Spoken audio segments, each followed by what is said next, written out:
one was applying online, second was on through LinkedIn. So one was going to the websites of the companies like which I was really interested in, like Amazon, Google, etc. Second was just searching for roles on LinkedIn and applying to various startups. That's how I found Orbital.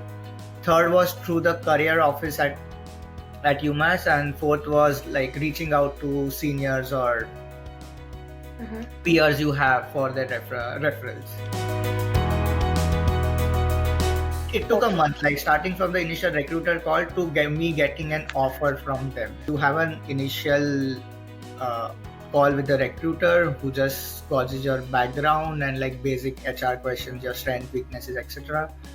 After that, you have maybe a technical phone interview or a coding test, depends on the company. Where, so, like for Orbital, it was mostly data structures, algorithms, and a lot of machine learning, computer vision, because that's what they do, and that's why I got the call, because of those things in my profile.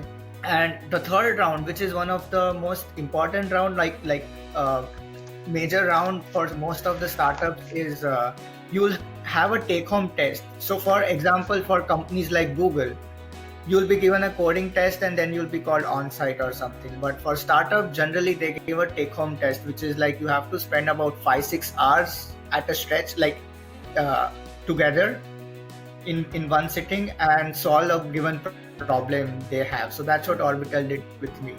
They gave me a problem which I had to solve within 4 to 5 hours and submit the solution. After they liked the solution, they called me on-site, and on on-site I had like 3 to 4 rounds.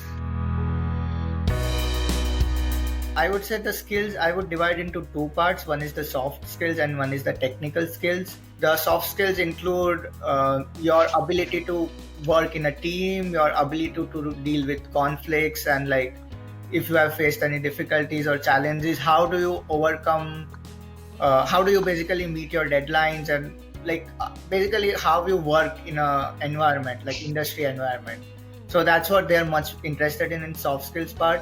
On the technical side, like I mentioned before, it's generic like data structure, algorithms, and or machine learning systems, whatever like specific role you are applying for. Some companies do need you to know a specific language like Java, Python, C++, etc. Some companies don't. They are just fine that you know one language and you are a good engineer, then you will pick it up. So that again varies a lot from company to company.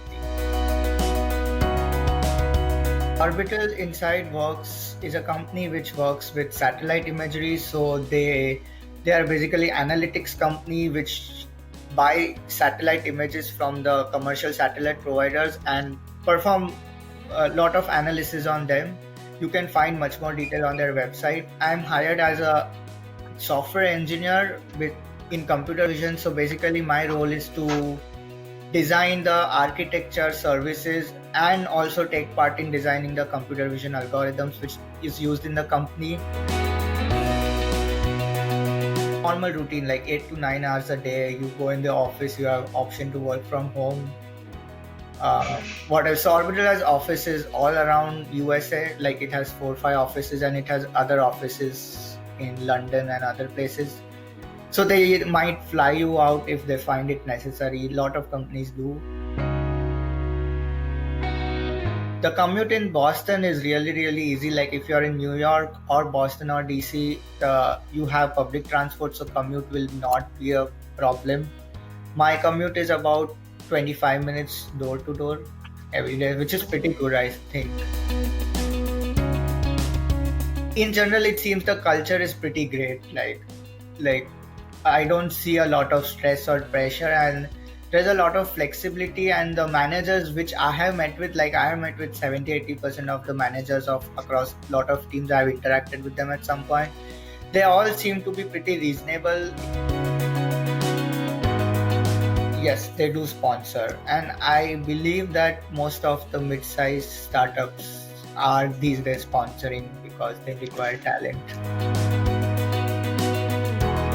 So it's not difficult or easy, it's just a matter of, so you won't go in the lottery of H1B again, but I believe so, but you'll have to reapply if you relocate or change your job or position, and you might be called for interview, and it's highly unreliable.